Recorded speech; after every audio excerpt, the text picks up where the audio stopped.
Good afternoon, church. Good afternoon. I have called this meeting together so that I can give you some information regarding our upcoming transition from this particular building to our new facility. I know that we're all excited and eager to get started. The last time we spoke, I gave you information regarding the type of building that I, as the pastor, wanted to establish. Metal building as opposed to a traditional wood frame building. Most of you were very perceptive to it, but I still think that we had a few holdouts. With that, I'm going to give you on today the benefits of going with the metal construction building versus the traditional wood construction building, okay? We have a fixed budget for our new sanctuary of $200,000. Now that $200,000 sounds like a lot of money, but anybody that has studied the economy and knows about new construction, that is not a lot of money and it does not go very far. The church can be twice as large and $50,000 under budget. Coming under budget is viable in the construction of our church. We absolutely can be under budget. The sales manager, Mr. Paul at Paul Socket Pascal Steel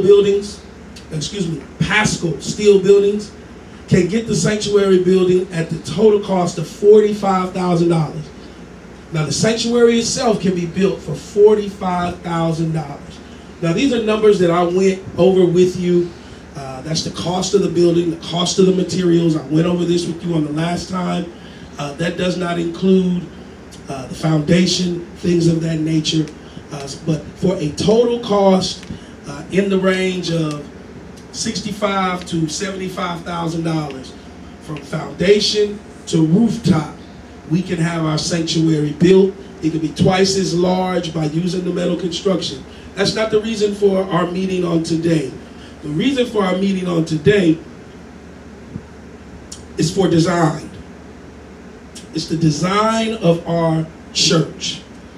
The construction of our new church will be more beneficial using metal construction, but the designability will allow our church all the flexibility we need. This speech will inform you of the benefits of building our new sanctuary with the metal infrastructure. With the metal infrastructure, designing the planning of our new sanctuary is an exciting time in our church's near future. We want to make sure that we also make it as smooth as possible. Now, we've already discussed the efficiency in the construction cost because of the materials being readily available, the ease of assembly. Mr. Paul has assured us that from beginning to end, we can be at the erect stage of the building in 3 days. So by the time that the foundation is laid and then 25 days for that to cure, they can start building on that foundation 15 days after it's been poured. I'm giving you backstory, leading you into the design aspect. After 3 days, you'll have an erect building. All of the framing will be done. The only thing that'll be left is for this church to come together and decide on the design aspect of the church. The time efficiency factor is where the savings on the overall budget will shine through. The fact that we don't have to wait 6 weeks, 8 weeks for the assembly of our building, which means we don't have to pay for labor costs that we don't need. 1 week you're working, the next week you're off because of the unseasonable weather and the rain. That is all eliminated. But the most important thing today is the design aspect. With the design aspect of our church, we'll be able to take our church in any direction that we want to take our church into. Later on, I have a presentation to show you and give you some ideas of what exactly we want to do. Do we want to have a traditional interior, exterior like we've seen so many times? Or do we want to think long term and maybe have something a little more modern, a little more contemporary, and a little more technology based. That comes from having a design expert. Now by expert I mean someone that this is their job. Their job is to do interior and exterior design. Not someone that's going to come in and take over and tell us what we're going to do and what we're going to do, because after all, they do work for Trinity Valley.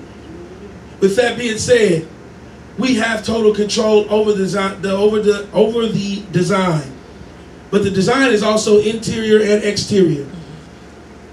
That money from the savings of the budget would leave us with $125,000. And I propose that we invest every cent into our church. We need a point of contact. Someone that can deal with the designer and make the design needs. I propose Shepherdess Moore. I propose Mother Hall. Someone that on a day-to-day basis, when the designer needs someone to come in, make a decision. We would take it to a vote to the committee, of course, but somebody that we trust with these design principles. A financial point of contact, which we already have, is Deacon Hall, because somebody got to write the checks for these payments. The designability would allow us to make it and design it exactly what our church needs are. We can remove walls and add walls, make rooms bigger, make rooms smaller. The size of the sanctuary, the size of the kitchen, the size of the offices, classroom sizes. I've had questions about the exterior, vinyl, siding, stone, brick, color. These are all things that this design person, this team that we hire, would be involved in, things that Mother Moore would be involved in and Mother Hall would be involved in for the greater good of our church. This is a once-in-a-lifetime opportunity to make a change. The chance to leave this church in a place that it has never been before. In closing, I want to restate the efficiency in the construction cost will allow us to take this church in a design aspect and open up doors for us that would allow us to have funerals, weddings, banquets, birthday parties, receptions in our sanctuary that would again bring in money. But as we all know, people want the newest of technology. Stand with me as your leader, as your pastor. As the Bible states, eyes have not seen and ears have not heard the things that the Lord had for us, for them that love him. I love you. Right now I'm going to show you a video presentation and hopefully answer some of the questions that you may have right now.